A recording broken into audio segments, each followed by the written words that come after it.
কাঁচা কচু ভর্তা খেয়েছেন কখনো? কাঁচা কচু কিভাবে ভর্তা বানিয়ে খেতে হয় কাঁচা মশলা দিয়ে সেই রেসিপিটা দেখাবো। রেসিপিটা আমার আম্মুর সিগনেচার রেসিপি বলতে পারেন। তার হাতের এই ভর্তাটা যেন অমৃত। আজকে আম্মুর হাতের এই স্পেশাল ভর্তা আপনাদের সাথে শেয়ার করব। পুরো ভিডিওটা দেখবেন আর এভাবে করে একবার হলেও ট্রাই করবেন, আর ট্রাই করে এসে আমাকে জানাবেন কেমন লাগলো। তো শুরু থেকেই শুরু করে চলেন। প্রথমে কচুটার সাথে পরিচয় করে দিন কি কচু দিয়ে আজকে ভর্তাটা বানাচ্ছি। বাজারে যে কচুটা অ্যাভেলেবেল কিনতে পাওয়া যায়, আমাদের এলাকাতে বলি আমরা হচ্ছে শুলা কচু, তবে ঢাকায় শুনলাম এটাকে মিষ্টি কচু বলে। এটা ডাটাটাও ঘন্ট করে খাওয়া যায় আর গোড়াটাও খাওয়া যায়। এই ডাটাটা খাওয়ার পরের যে অংশটুকু থাকে, মানে গোড়ার প্রথম অংশটুকু, সেইটুকুকেই হচ্ছে ভর্তা করে খাবো। ওইটুকু অনেক সুন্দর নরম হয়, গলে যায় তাড়াতাড়ি। তো কচুটাকে সুন্দর করে কেটে নিয়েছে আম্মু।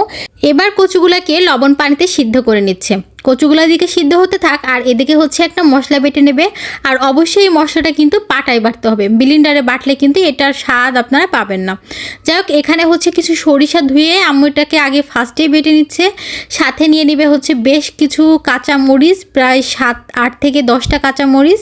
আর এখানে দেশি রসুন নিয়েছে বড় সাইজের একটা, আর হচ্ছে পেঁয়াজও দিয়েছে এখানে বড় বড় সাইজের 2টা। এবার সব কিছু একসাথে মিহি করে বেটে নিচ্ছে। এই বাটাবাটির কাজ একদম মিহি করে বাটতে হবে, কোনো সরিষার দানা যেন না থাকে। তারপর হচ্ছে কচুগুলাকে দিয়ে দিল। কচুগুলাকে দিয়ে এবার কচুগুলাও সুন্দর করে বেটে নেবে। এবার এই সব কিছু একসাথে মিক্সড করে বাটার পালা।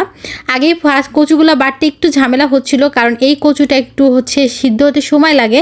তো যাই হোক, কচুটা ফাইনালি কিন্তু বাটা হয়ে গেছে। এবার সব কিছু একসাথে আবারও একটা ফিনিশিং টাচ দিয়ে নিচ্ছে আর কি।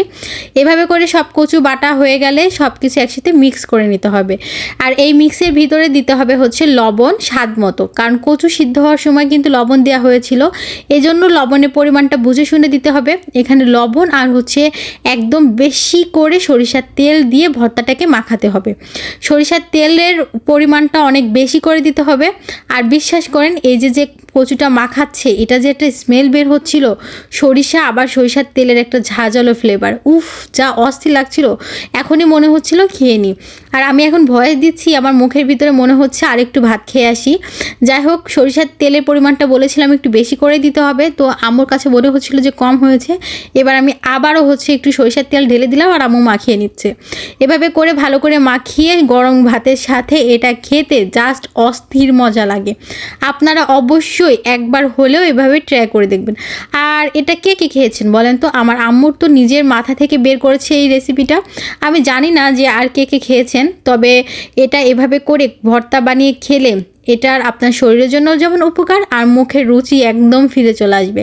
আমি তো আর তর সইতে পারছিলাম না, ভিডিওতে আর কি দেখাবো, গরম গরম ভাতের সাথে খেতে বসে পড়েছিলাম। শুধু কি এই কচুর ভর্তা দিয়ে মজা করে ভাত খেলাম, সাথে কিন্তু আরেকটা আইটেমও ছিল। এটা দিয়ে ভাত খেয়ে সেটাও আপনাদের সাথে শেয়ার করব। ওইটা খেতে যা দারুণ হয়েছিল, আগে জানলে আমি রেসিপিটা ভিডিও করে আপনাদের সাথে শেয়ার করতাম। খাওয়ার সময় বলছিলাম যে কেন যে রেসিপিটা ভিডিও করলাম না। যাই হোক, কচু দিয়ে তো আমি মজা করে ভাত খেয়ে নিলাম ভর্তা দিয়ে। আরেকটা তরকারি, সেটা হচ্ছে কচু দিয়ে চিংড়ি মাছের তরকারি। এই সেম কচু দিয়ে আম্মু হচ্ছে চিংড়ি মাছ দিয়ে রান্না করেছে। বিশ্বাস করেন, এটা যে এত মজা হয়েছিল, আর আমার আফসোস হচ্ছিল যে কেন ভিডিও করিনি আর আপনাদের সাথে কেন বা শেয়ার করলাম না। যাই হোক, আমি তো মজা করে ভাত খেয়ে নিচ্ছি। আজকে ভিডিওটা এখানে শেষ করে দিচ্ছি। নেক্সট একটা ভিডিওতে আপনাদের সাথে আবারও আমার দেখা হয়ে যাবে।